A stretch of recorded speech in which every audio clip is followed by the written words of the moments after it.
What is going on this morning? How about Dennis Allen seeming to become more comfortable? And we love his candor. No, for real.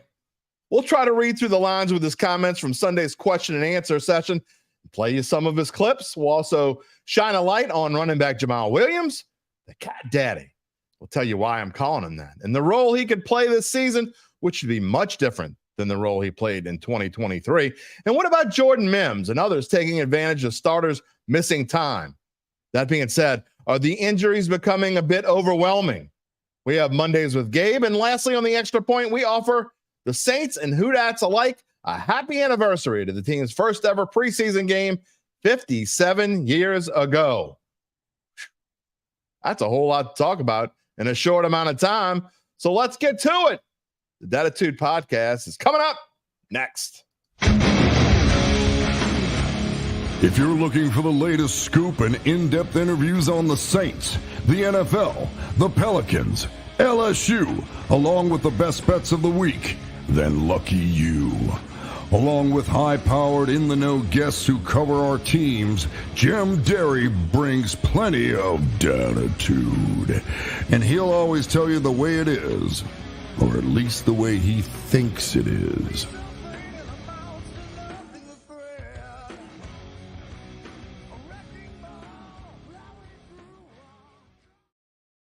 Where are you at, New Orleans? And hello to my friends elsewhere, everywhere out there who have come to us to keep their mind off the stock market this morning. Yep. I was trying not to watch my retirement be put off by another couple of years, but I had to turn off the news. I don't know.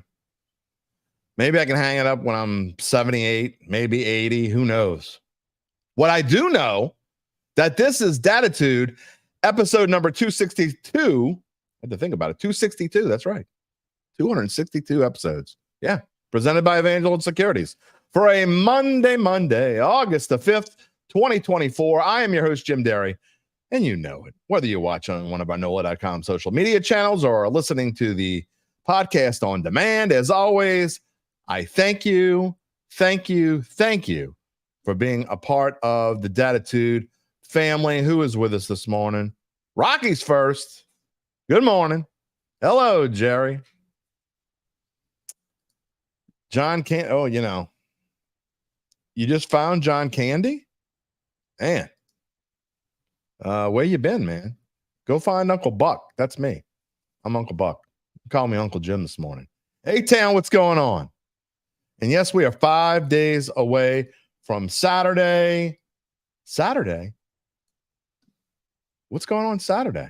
Oh, it's not the first preseason game against the Arizona Cardinals.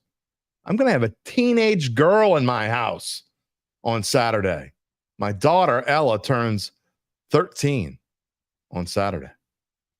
There's a quick little story that I didn't have planned to talk about, but when she was born, I can tell you who the Saints played on it was actually 2 days after she was born. So it would have been August the 12th, 2010. They played the San Francisco 49ers. My wife is still pissed at me to this day. She brings it up at least once every few months. We were in the hospital on a Friday morning. And she was like, I don't know. They're asking me, should we stay one more day or should we go home? And I'm like, I think we should go home. Well, she goes, and then she goes, well, the insurance covers it. I'm like, I don't know. How are you feeling?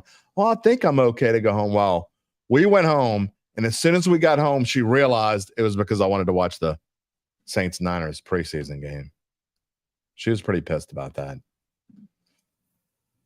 Yeah. Yep. Teenage. Congratulations to her, not so much to me. Good morning, Barry. Thanks for joining us this morning. I blame the stock market. Talking about my daughter being 13, I had all these dreams of planning to retire when I was 62. That was about a decade or so ago. Then we had our surprise baby after Ella when I was 47 years old. That wasn't a good idea. She's one of the loves of my life, and I wouldn't trade little Lucy Derry for the world. But having another kid at age 47, I'm going to tell you, it was probably not the smartest decision in the world. I don't know.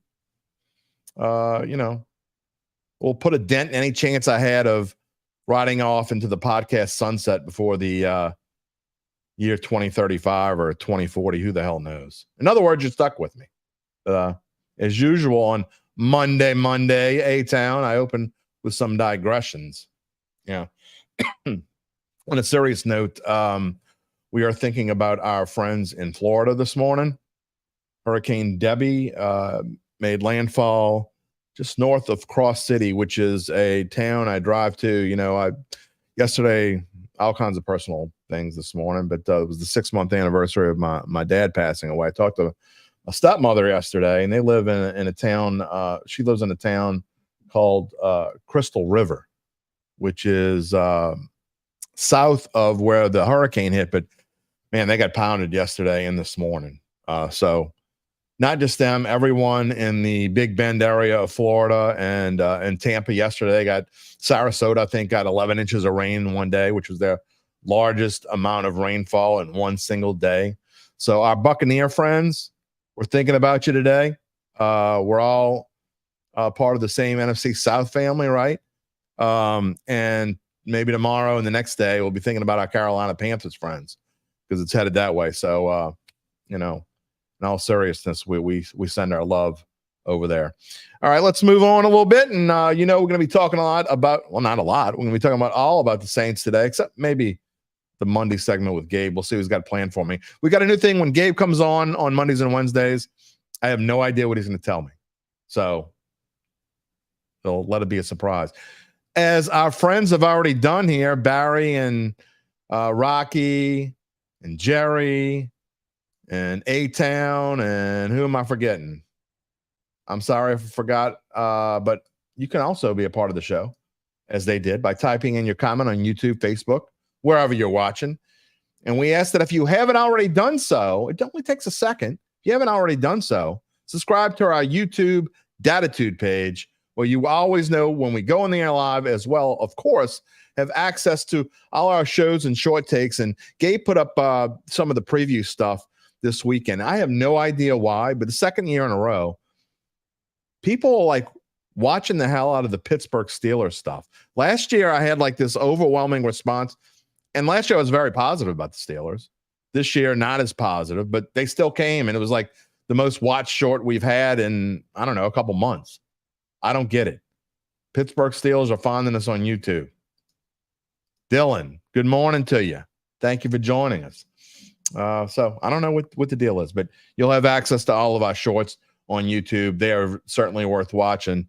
And also, as we get going here with the season, I don't know if I'm going to do it in preseason, but I'm going to do a little short before a game and after a game, immediately before and immediately after. So that's something to look forward to as we go along here. You can also get in touch with me if you want to just chat. I had an email earlier this weekend that I just remembered. I might bring that up in a minute. On X at Jim Derry Jr. or via email at jderry@theadvocate.com. I get lots of emails. Not all of them are worth mentioning.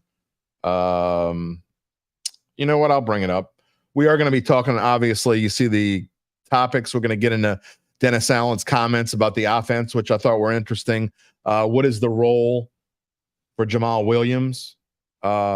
Why I'm calling him the cat daddy? Why I think he's going to be important to this offense, because I do think he's going to be important. Brian Cabot, a regular listener. I need my glasses for this one. Pardon me this morning. Old man eyes. I told Gabe I was going to leave my glasses on for the show, but I just don't want to look as old as I am. I think he had some concerns with either last week or week before last. I was talking about Chris Olave, and I think Larry and I were talking about it. Where is Chris Olave in the grand scheme of wide receivers? Is he a wide receiver one? And there are actually people debating this. I don't think any realistic person, any realistic fan who watches the NFL would think that Chris Olave isn't one of the top 32 running back wide receivers, in the NFL. I mean, I'm going through this list of wide receiver ones in the NFL, and even maybe ties. And yeah, some of these names. I mean, where does he rate? Where does Chris Olave rate with a Tyreek Hill, Jalen Waddle, CD Lamb, Amon-Ra St. Brown. I mean, all those guys are good, but I think he's up there with those guys. I mean, I don't think he necessarily is in the class of Justin Jefferson or Jamar Chase, maybe not. Maybe he's not as good as CD Lamb. I don't know. But I'm looking at these names that he sent me, and, I think Chris Olave is, and Brian's listening. There you go. Hello, sir. But, I think Chris Olave is one of the top 10 or 12 receivers in football, if not higher than that. Now, with this new scheme, we'll see, because I don't know what's going to happen to his role with this offense. If this offensive line, obviously it all depends on how much time Derek Carr has. We're going to get into that about the offensive line. Rod Walker wrote about he had an interesting column, I think came out this morning. Excuse me. He writes about 10 practices in the camp, the 10 things that are different about this team. And 2 of the 3 are things we're certainly going to get into today. The offense is, quote, he says, far more creative. That wouldn't take a whole lot. And also the running game is improved. And obviously we're talking about Jamaal Williams this morning. He's going to be part of that. So will Jordan Mims, who we're going to get into this morning. The team averages 3.6 rushing yards per carry in 2023, tied for the second worst. Second worst in the NFL, tied with Jacksonville. Blocking schemes are going to be a key. That's what Rod says. 100% agree. So that is the only thing that is going to allow these Saints to overcome their deficiencies on the offensive line. And the lack of talent there, not including Eric McCoy or to some degree Cesar Ruiz. And we don't know what Fuanga is going to be yet. Excuse me. So anyway, let me tell you real quick, though. It's only a few days until the start of school. Some are even starting today. My question is, where did you go on vacation? You dreaming of going somewhere you've never been? Maybe next year you can go somewhere new. A trip to Europe, somewhere cooler in the summer, an Alaskan cruise. You know who can help your dreams come true? My friends at Evangeline Securities. How can they do that? Well, if you've been thinking about selling your family-run or privately held business, then listen to this. Evangeline's managing partners, Nick Braden and Ron Hemelt, will first help you with what might be the toughest challenge of all, figuring out what your business is worth. Going forward, they will maximize the value of that business by scheduling a complimentary valuation. By the way, Nick and Ron both grew up in New Orleans, and after time at big time business schools, and then the hustle and bustle of New York City. Yep. They came home to help the people who they love and who need them.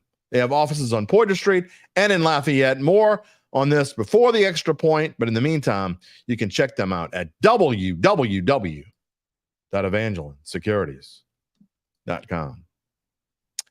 All right. Mondays with Gabe time. What's up? What's going on, Jim? So before we get started on what I really want to talk about today, which you already actually touched on it without knowing, you asked me on Friday to look up the Bengals odds to finish with the most wins, and at Caesars you can get them at plus 850 to finish with the most wins in the NFL. Yep. Like it. That's value. I'm going to go put money on that. Yeah, I think that's definitely great odds. And then what I really wanted to talk about today, just kind of piggybacking off Brian, his comments got me thinking the other day about Chris Olave. And he's saying they're in the 20s. Right here, how in the 20s. And I agree with him. And it's after so I came up with a list. Okay. And I want to go down the list. All right, go ahead. I came up with 2 lists. One is a group of 21 receivers I think are definitively better than Chris Olave. And then the second list is maybes. These are guys that could swing either way. This is the group that I think Chris Olave really falls into. So I went division by division to find these receivers.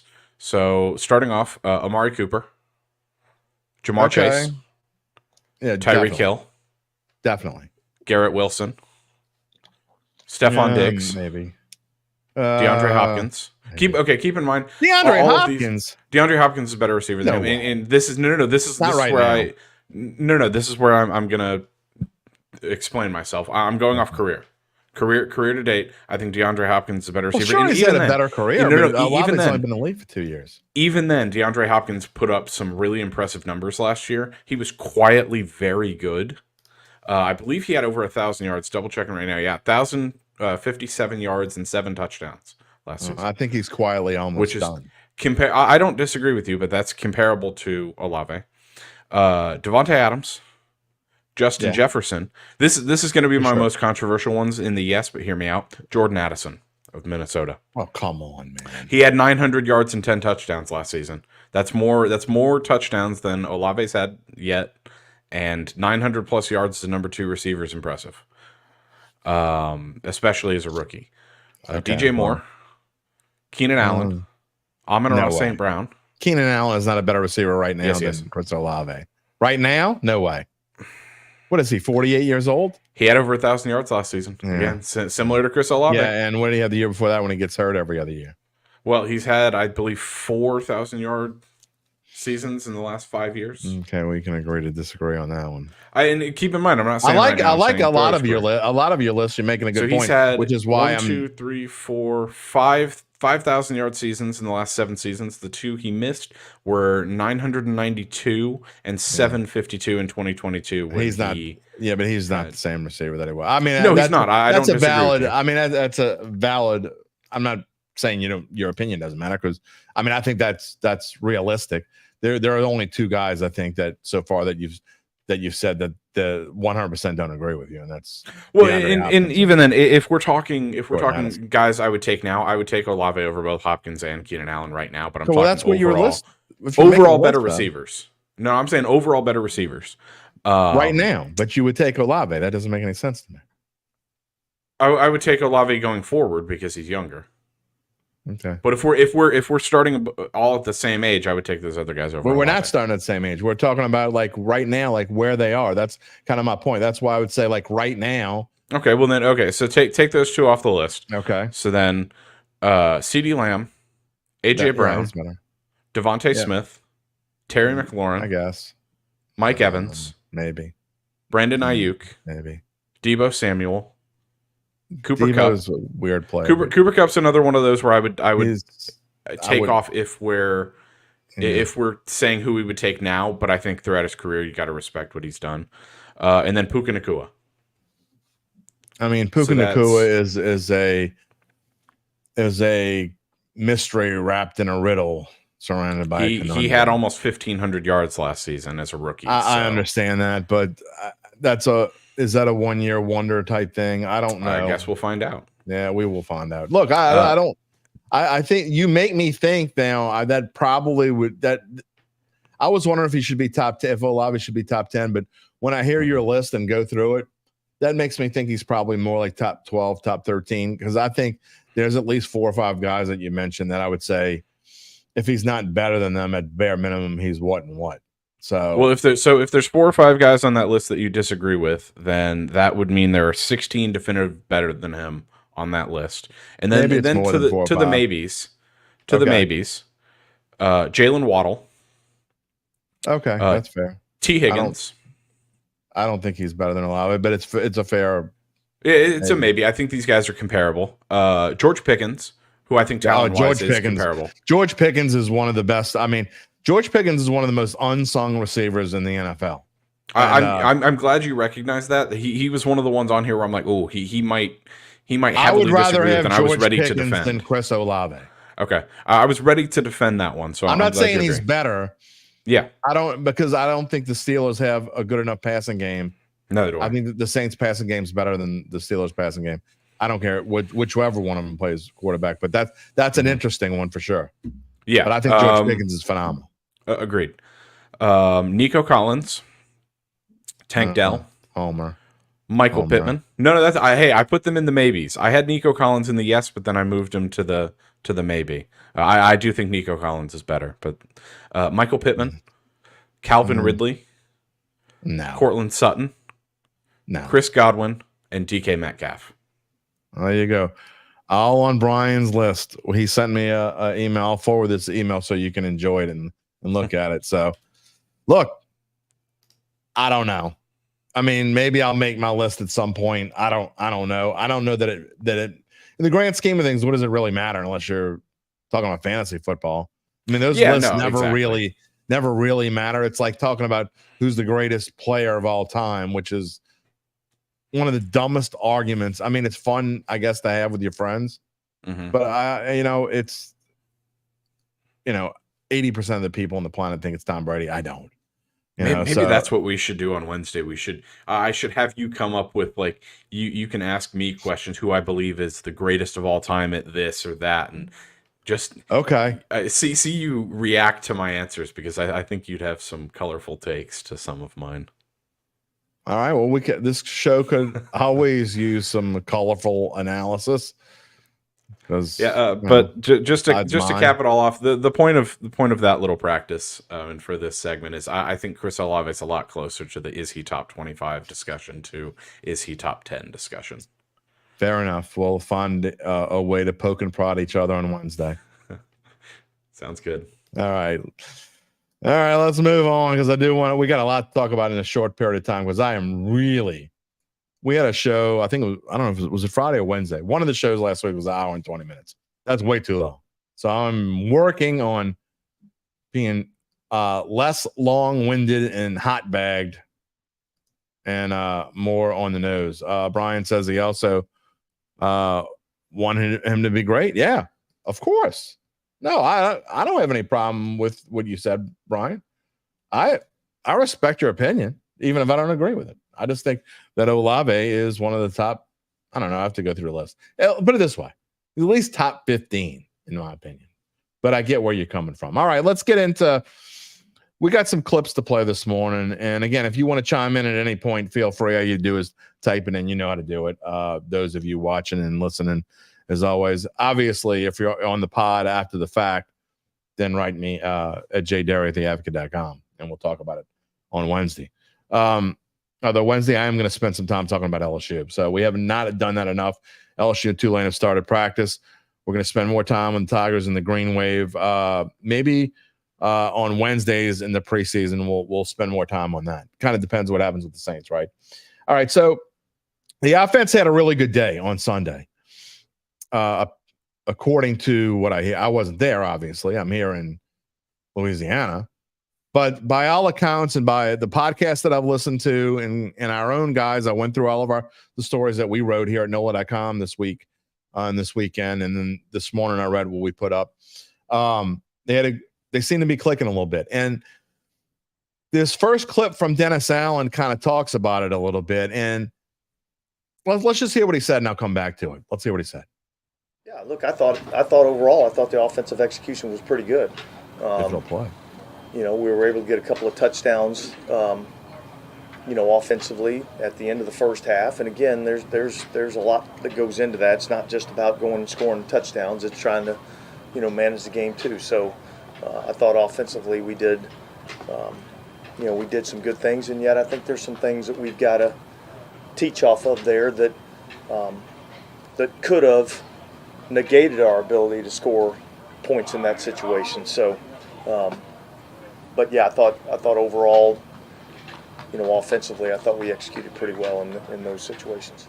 I think we're still building what this team is going to be, but I do think that this team is going to be, and we're going to have a tough, smart, competitive football team. I think that's evident. I think our guys that are out here and they're competing. I think competing at a high level. They're pushing through the dog days of camp. And I think those things are going to pay benefits to us somewhere down the line. So that's what I'd say I'd noticed out of our group. Yeah, you might say when I first heard those, I kind of rolled my eyes a little bit. And then I went back and played it again.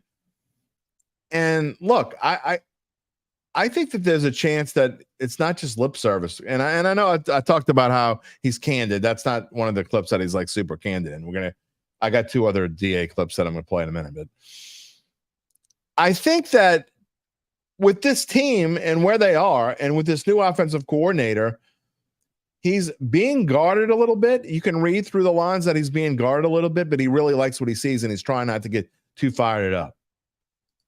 David, I am most certainly keeping it positive, brother. That's what we do here at Dattitude, at least in August. Now, September 8th or the September 9th show, who knows what we'll do there. But I like what he said there. And he's talking about, one thing I did think was kind of funny. He's talking about the dog days of summer. You're in California and it's like 77 degrees in the middle of the day. That there is no such thing as dog days of summer. Now, you can't be getting old, and the whole routine's getting old, and you're looking forward to playing the Cardinals this weekend.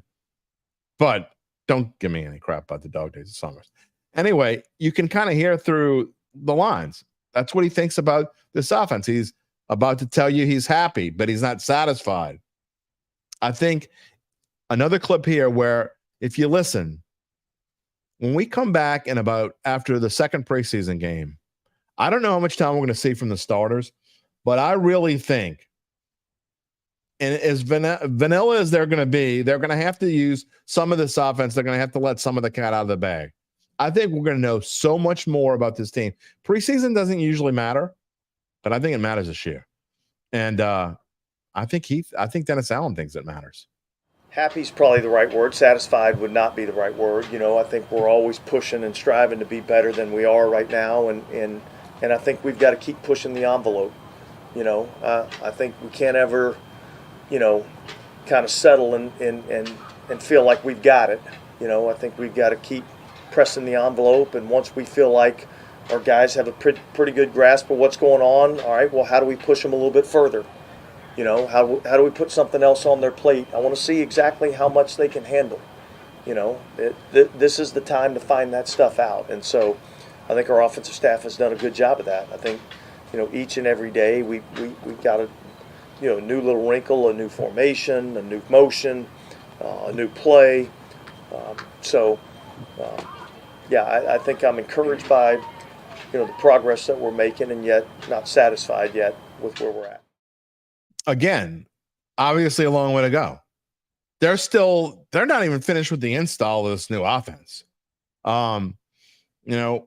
haven't heard a whole lot about Alvin Kamara. Now, I was reading through different things, and, really the only mention that we've even had of Alvin Kamara the past few days is that he was running through holes. He was finding holes in this new scheme, which is good, obviously, because the offensive line maybe isn't doing as bad as we've been kind of talking about. So look, that's where we are with this offense right now. David, you're asking, well, Taylor's toe you're getting ahead of me, buddy. We are definitely going to talk about injuries this morning. And that's going to be a big part of the next DA clip that we play after we talk about Jamaal Williams for a minute, because injuries are becoming a big deal. So the things that we're going to talk about, again, I want to talk about Jamaal Williams for a minute, kind of jumping around a little bit, but what we have coming up after Jamaal Williams is talking about both how the injuries and where they are right now, and also the penalties. They had some referees there this weekend, and to kind of simulate a little bit. And I like that. I like bringing in these refs, and we had some jumping off sides. We had holding. Most of the penalties were offensive penalties. So that's not good. And they spent a lot of time practicing, getting ready for 2-minute drill over the weekend. And Dennis Allen talks about how he's prepping, and, this drill, you're trying to score one more time before the end of the half. We all know how important it is to score at the end of a half, especially if you're getting the ball first in the second half, or if you're losing, if you're not getting the ball first in the second half. So we'll talk about that in a minute. But look, I want to get to Jamaal Williams, because he was kind of the lead topic, and then all the things that I went through when I went through these clips, I thought it was important to kind of lead off with DA there. But, I don't think enough has been talked about with Jamaal Williams. And I think it's because obviously he had such a disappointing season last year. Okay. 106 carries for 306 yards and the one bullshit touchdown that he had at the end there. I mean, after having 17 the year before. So I think it was a part of the scheme that they were playing. He was so underutilized and not used properly by the clipboard holder. Okay. I mean, that's just what it was. And I think if there's any player that you can look at and have maybe the biggest bounce back season. Now, Alvin Kamara didn't have an Alvin Kamara type season. So, I mean, I fully expect him to have a better year in 2024 than he had 2023, just simply because he's not going to do that again, I don't think. And I'll talk about his age or whatever, 29, but I don't think that's going to affect him just yet. Now, he may be he's on the downside of his career, but I still think he's going to have a better year than last year. One of the players I think could have a serious bounce back, and a player that you said, where was that, is Jamaal Williams. He is a guy, I mean, if you go back and you just look at where he was in 2022 when he played for the Lions and what made him such a valuable free agent. Look, he was important in Green Bay with Aaron Rodgers. But in 2022, 262 carries for 1,066 yards rushing and 17 touchdowns. Now, the 17 touchdowns is a lot because when they got to the one, Detroit's offensive line was so damn good that it's kind of like Taysom Hill if he would have been behind that kind of line. Taysom Hill would score 17 touchdowns, excuse me, behind that O-line. No. Monday, my friend. So you have to discount the 17, but he still should have had 8 or 9. And I think he can have 8 or 9 this year. And one of the things I like about Jamaal Williams, and remember when the Saints brought in Latavius Murray and they needed another running back to help out Alvin Kamara?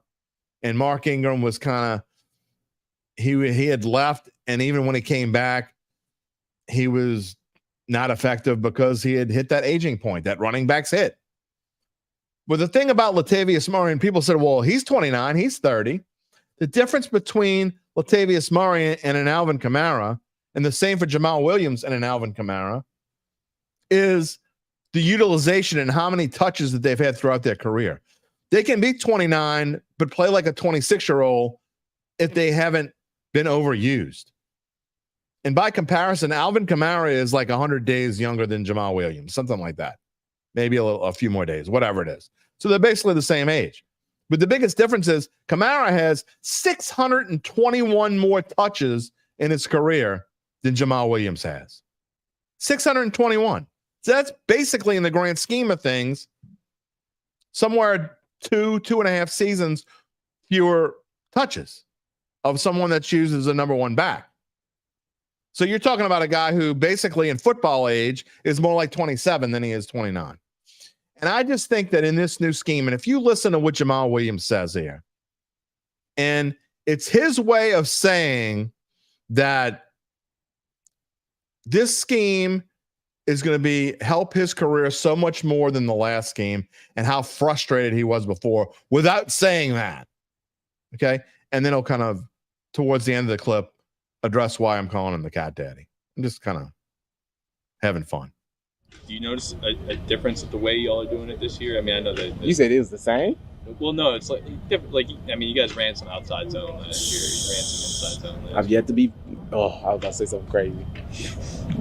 Never mind. It is. No, it is different though. I mean, I'm just like, no offense. I've yet to be put in fullback like here, just 6 yards and going straight. So that's what I'm saying. It ain't the same to me. Yeah, I'm not trying to say it's the same, but like, is it noticeably different just on like even some of the stuff that you were doing last year? You know? Oh, it's a big difference. I just feel like we got more confidence. We got more of what we're doing. I feel like it's just new for our defense too.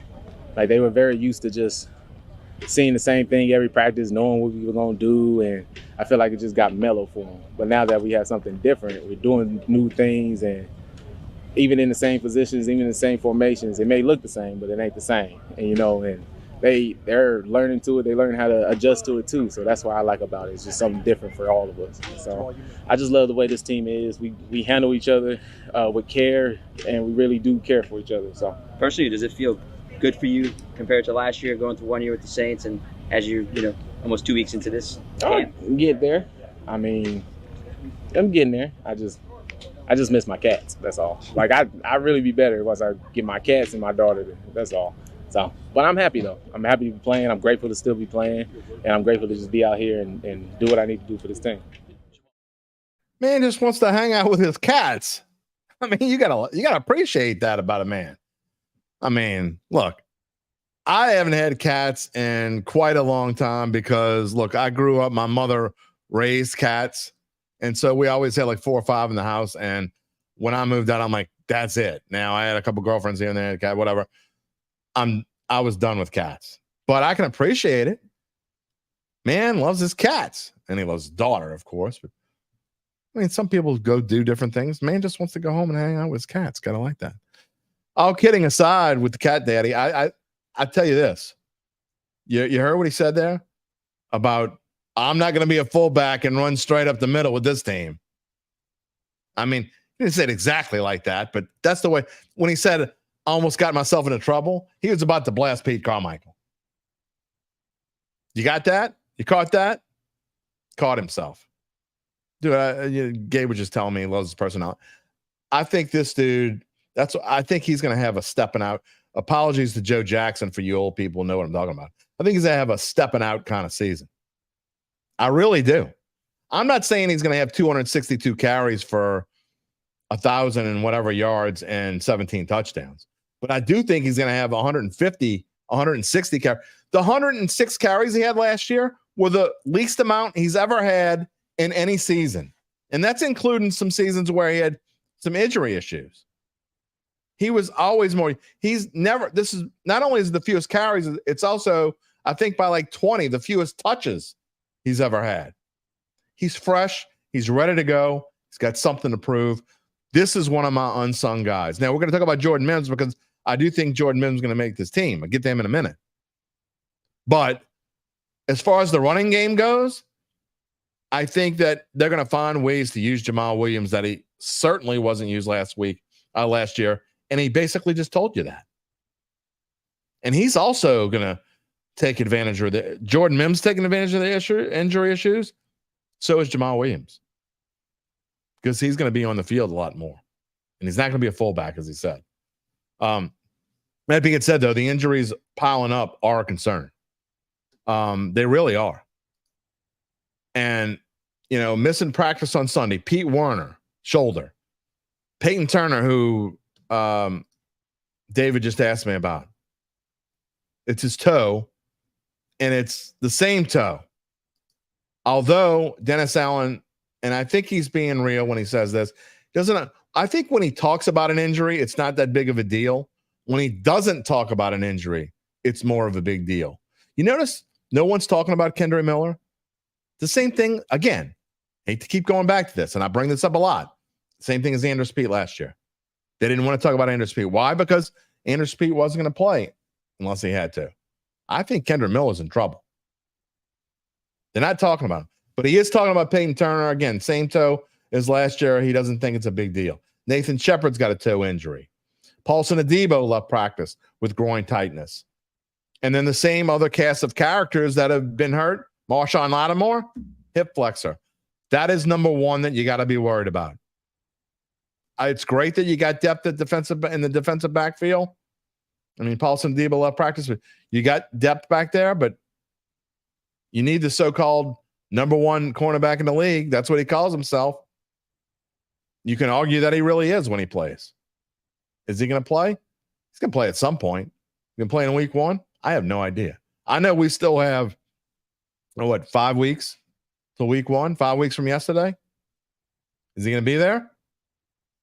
I told you before. I thought either Alvin Kamara or Marshawn Lattimore, I'm going to hold to this prediction. At least one of the two won't be playing on opening day. Now, I was kind of leaning towards Kamara a few weeks ago, but now I still haven't seen a contract signed by Kamara. That's a whole different story. One of those two, I still hold to that prediction. Demario Davis, his hammy. Dennis Allen keeps talking about how if this were a game week, he feels like he'd be in there. Rashid Shaheed's got a hammy. We talked about Kendra Miller's hammy. And then Nick Saldiveri. He's about to lose his job, man. Nick Saldiveri is in deep trouble. I'm not saying he's going to get cut or anything. And I saw a comment earlier about asking about Lucas Patrick, Rocky. Sorry, I meant to show this before, but I knew he was going to talk about this. Is he solidifying a spot in the O-line? Absolutely. Absolutely he is. These injuries are a big deal. Dennis Allen tells you so. He's telling you. And he specifically said, and I think I deleted this clip, so I'm going to have to go. Give me a second while I go back and get it. Yeah,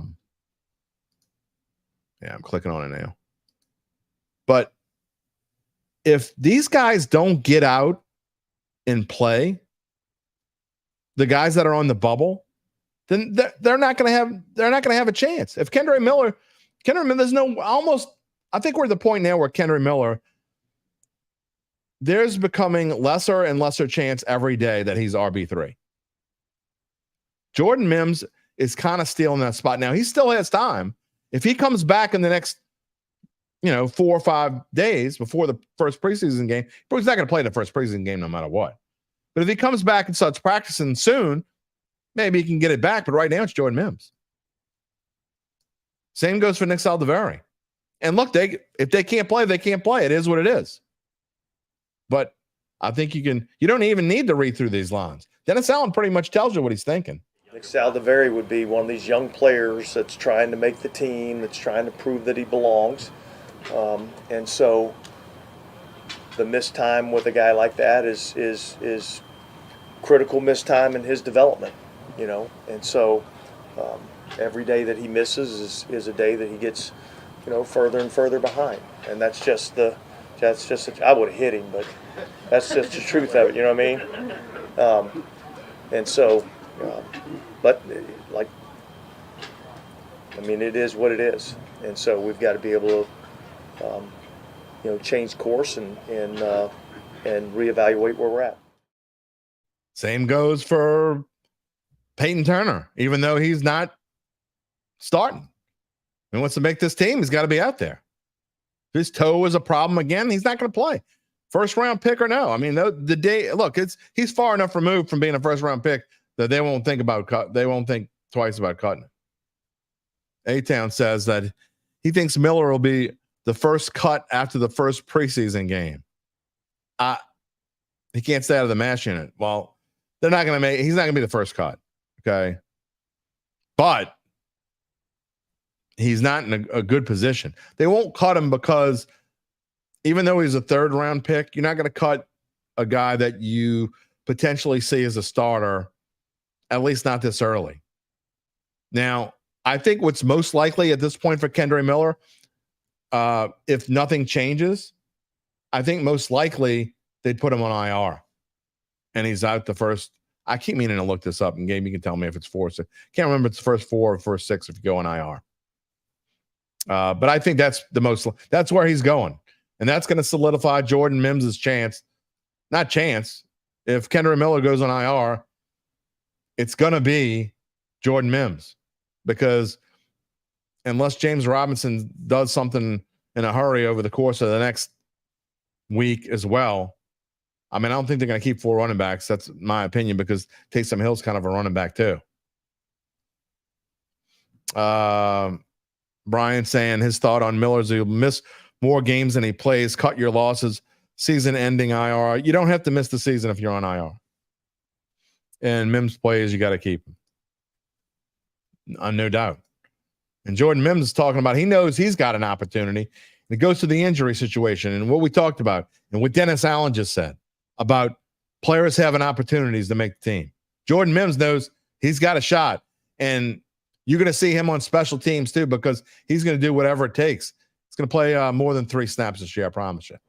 Being accountable and, knowing what to do on the field. If you don't know what you're going to do, no matter how good you are or how effective you can, help the team, you're not going to play. So I take pride in knowing what I have to do on every play, whether it's my play or not, and asking, little questions here like, oh, did we talk about this? And if this happens, we have this, or can we do this? So I think just being, very communicative with your coach and, being responsible. Whatever coach need, and I know I can, have a spot on this offense, and I know I can contribute wherever that may be, whether, primarily special teams and then Mims get in here, there, here and there.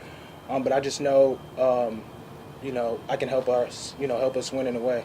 How do you balance that? Because obviously, yeah, you want to be as up to speed as you can in the offense, but also knowing, hey, if I make this roster, a lot of that's going to be on special teams. For sure. Is that tough to balance in terms of those responsibilities? No, not at all. That's what comes with the game. You kind of have to be, prepared to, do both.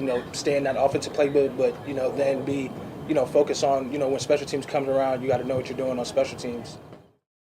A player with talent who's hungry. Is there anything more exciting than that in the preseason? Anyway, I don't think so. So there's been a lot of hype placed on him and Mason Tipton, and I think it's well deserved. At least, again, I think he's, I say he's on the cusp of making the team. I think he's like 3 days away from making this team, like in the camp of solid making this team. He's not quite in the 95 to 100% mark range yet, but he's getting close. He's getting really close. By the way, Gabe tells me if you put a player on IR, you have to miss the first 4 games, and then you have a 4-week window to return following your designation. So I know a couple of you are chiming in on that. Yeah, it is not for the entire season. It used to be, Brian. It's not anymore. William, before we move on, because I got one more topic talking about penalties, and then we're going to then we'll get to the extra point. I have answered this question already, but not today. So I'll answer it. Who do I think to be the immediate backup to Derek Carr? I think it is Jake Haener. I think it should be Jake Haener. I think it will be Jake Haener. And I think that Spencer Rattler will spend the season on the practice squad. And if Derek Carr gets hurt, he'll get called up. And if Derek Carr gets injured for any period of time and Spencer Rattler does get a call up, I think you will see him get an opportunity to get in the game at some point. So, but I do think it's going to be Jake Haener. Would it be surprised if I'm wrong? I think it's, by all accounts, it's a lot tighter now than it was in minicamp. Minicamp, I don't think it was very close. Jake Haener was the clear number 2 in minicamp. I don't think it's that far off now from everything I'm reading and hearing, but I think to a man, our guys think it's going to be Jake Haener. Now, there are some other people who cover this team who are trying to wish it into existence that Spencer Rattler becomes the number 2 quarterback, but that doesn't make it so. Gabe also says you can bring 8 players off the IR per season. Oh, let's hope. If this team's in that boat where they've got to bring 8 players off the IR, that's a whole lot of hurt. And I mean that literally and figuratively. All right, before we move on to the extra point, I want to go back to DA. One more clip here from him. And I touched on this in the open about them bringing the NFL refs in. They had a really good weekend offensively, but you don't like seeing penalties. And there was, false start penalty by Fawanga. That's going to happen. I think he also had a holding call on a play where they were running the 2-minute drill and Alvin Kamara had a nice gain and it got negated. And now it's 1st and 20. And these are things you can't do. Now, granted, it's early. It's only his 10th training camp practice. And the offense, I'm not going to berate the offensive line again. I've done it enough. Because in the positive part of this, like we talked about, if there's one thing that supposedly this Klint Kubiak offense can do, and look, they have an outstanding, I think, assistant staff on the offensive side of the ball. Not saying they don't on the defensive side as well either, but if they can overcome these shortcomings because of the scheme and find the holes that Jamaal Williams has been talking about having and Alvin Kamara has had, and give Derek Carr enough time, because Larry and I talked about it last week. Derek Carr does not have a quick release. He's got to have, it can't be one Mississippi, boom. He's going to either have to be in motion a little bit, which is not really what Derek Carr does, or they're going to have to find a way to overcome and give him some help. And Foster Moreau is going to have to be a really good blocker, and Taysom Hill is going to have to block, and Cedric Wilson as a wide receiver 3 is going to have to block and blah, blah, blah. But, you certainly can't afford to have penalties, because if you're going to have these shortcomings, you can't add penalties to the list. And DA talked about that. I think we had 3 false start penalties, and so, those things are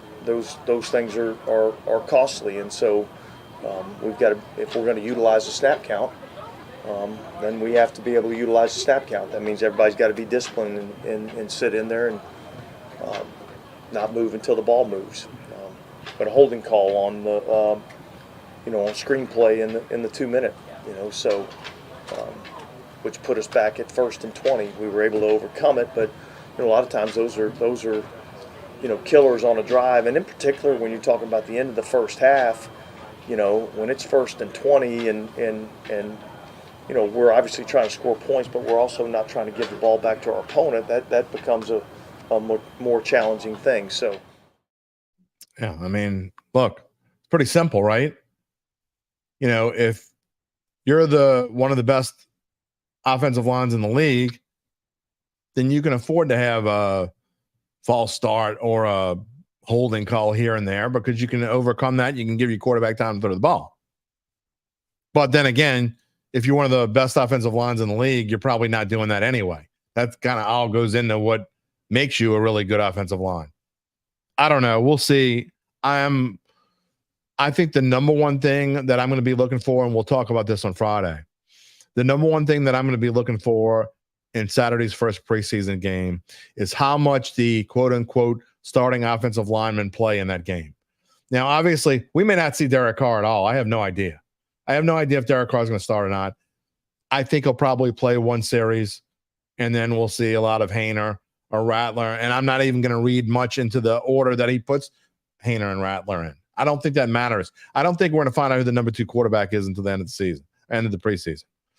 That being said, what I am interested in is how much these offensive linemen play together, because they're going to play longer than just one series. I would be shocked if they don't, because you're not just trying to find out who they are, but you're trying to get them some cohesiveness. And that's how you get into as close to midseason form early on. Remember how tough of a start the Saints had offensively? They were terrible against the Titans last year. How they won that game on opening day, I have no idea. And then they went to Carolina, they didn't play very well. They won the game, didn't play very well. And then against Green Bay, yeah, they had a 17-0 lead going into the fourth quarter that they blew. And blame it on the defense all you want, but the point is they only scored 17 points. So as they got better, they did get better. And once Andrews Pete got in there, they started playing better. But it wasn't just that. And Derek Carr had time to throw the ball.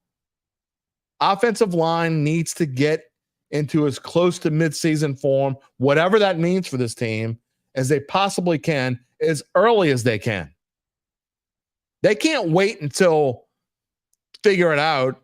They can't play one series. This offensive line can't play one series of preseason games. And I'm talking about all 3 preseason games, at least the first 2. I'm talking about playing them a whole half. Now, if you feel good about where you are, maybe not where you are, but you feel good about whoever these 5 are going into that last preseason game, and you don't want to take a chance, then fine. Then you only play them a series of 2 in that last preseason game. But they have to get as many reps as possible, in my opinion. We'll see how it happens. I don't know if it will or not. Time to move on. You'll want to hear this happy anniversary extra point in the Crescent City. But first, give me just a few seconds. It's time to hear more about our homegrown friends. Talking about a hometown extra point, a homegrown friends at Evangeline Securities. They can help you figure out what your family or privately owned business might be worth and whether it's time to sell. How do they do it? Well, after their complimentary valuation of your company, if you decide to proceed, our native New Orleanian friends, Nick Braden, Ron Hemelton, and the folks at Evangeline will begin an extensive auction process among established private equity funds from around the world. And they will maximize the return process for the founder and his or her family. It's okay to start dreaming about what life might be like without having to wake up at 5 a.m. every day. It's okay to dream about not having to come home at 6 or 7 in the evening, and then you take off the entire month of July. You can dream about taking off the entire month of July, going somewhere where the weather's not 98 degrees, heat index of 114, and then you come home Sundays, spend that in the dome. You might do that anyway, but then you don't have to worry about going to work on Monday morning. You can dream about it. If I had my own business, you know who I would call? You got it. Evangeline Securities. They are the top producer on their platform, and there are very few companies like them in this area. None with their dedication and success. They are fully licensed and ready to serve you. So get in touch with Nick and Ron about what is really important. I ain't talking about them Saints. I'm talking about the rest of your life. You can find them at www.evangelinesecurities.com. Time to get to the extra point before we go off the air today. I'm having trouble. It's like a delay. I'm clicking on stuff, and it's like coming up like 2 seconds later. So when I tell you goodbye and you just see my face for like 2 or 3 seconds before Phil's little spiel plays, you'll know why. You can just stare at me for a few seconds. All right. Before we get to that point, how about today's extra point? Let's go back to the kickoff of all kickoffs. I'm not talking about the new kickoff rules. I'm talking about 57 years ago this past Friday on August the 2nd, 1967, a year before I was born. That is a long time ago. The long-awaited debut of the New Orleans Saints came far away in front of a minuscule crowd in Anaheim, California. Indeed, Coach Tom Fears, quarterback Billy Kilmer, and the NFL's newest expansion team opened their preseason against the same team they would open up their regular season against 6 weeks later, the hated Los Angeles Rams. The record shows the Saints lost 16-7, but no one really cared, and it had nothing to do with the fact it was preseason. Rather, New Orleans had planted its feet squarely in the world of professional football, which has changed this glorious city forever. I have asked this question before, but I have no problem repeating it. Can you imagine your life had the city never been given the greatest sports gift anyone could ever ask for? Had the Saints not been born, what would we do on Sundays? How would the city look without the Superdome? Where would Drew Brees and Sean Payton have gone in 2006? Who would we bitch about without Dennis Allen and Derek Carr? Interesting questions to ponder for sure. Back in the day when preseason actually mattered to teams, as starters would play a half or more in 6 exhibitions. Yes, there were 6 preseason games all the way up through the 1977 season. In 1967, many NFL teams were playing teams from the AFL for the first time in an experiment, one that would help lead to the leagues merging as the AFL would become the AFC inside the NFL. You got all that? The Saints would play the AFL's Miami Dolphins in their 5th preseason game at Johnson Haygood Stadium in Charleston, South Carolina, in front of 11,214 fans, and they won it 20-17. In fact, the Saints had a whole lot of hope going into their inaugural season by winning all but that first preseason game against the Rams. They finished 5-1 that first preseason. Other than Anaheim and Charleston, they played games at State Fair Stadium in Shreveport, Civic Stadium in Portland, Oregon, along with a game at LSU, and finishing up with a tune-up at their home for the next 9 seasons, Tulane Stadium. We all know the story of what followed. John Gilliam ran the opening kickoff back for a touchdown, and the home crowd was probably as loud as they were when Eric Martin caught the first touchdown in the team's postseason history, when Steve Gleason blocked the punt against the Dirty Birds in September of 2006, and when Garrett Hartley made pigs fly and hell freeze over with his kick in January of 2010. In the grand scheme of things, it doesn't even matter who that spent much of their fandom with bags over their heads or bodies soaked in dome foam. Rather, all that matters is that they're here, and they have persevered thus far through all the obstacles they and we have faced throughout the past 57 years. Indeed, a meaningless preseason game that happened in front of fewer than 27,000 fans on the West Coast, it was a big damn deal. Why not celebrate with a plate of red beans this Monday? Because as Frank Davis used to say, that's naturally Nolans. That is going to wrap it up for us on this Monday. David likes my shirt. Okay, it's a NOLA.com shirt. It kind of wearing something different than black this morning. Usually wear black because I'm fat, and then when I wear black, it doesn't make me look as fat. So that's why. We're talking about red beans. Maybe I'll go have a plate and put on a black shirt. I don't know. I want to thank Gabe Henderson for all his help and, of course, his Monday chat. I can't wait to see what we're going to debate on Wednesday. We hope you can join us then when we will welcome in. I'm going to wait to tell you because not 100% sure, to be honest. I reached out to someone. I will say this, a hint. I want to talk about LSU football on Wednesday. We'll see where we go. We'll see where the road leads us. But before you go, if you haven't already done so, a reminder to subscribe to our Dattitude YouTube page and click the little bell to receive notifications when we go on the air live and get all of our great shorts, little clips of me being a dumbass. You can get it right there, little short on YouTube. You certainly want that. You can also find us wherever you get your podcasts, including Apple, Spotify, and many more. And always find a replay of the show on NOLA.com/sports. It's supposed to be the hottest week of the year. I'm talking about real temperatures at 100.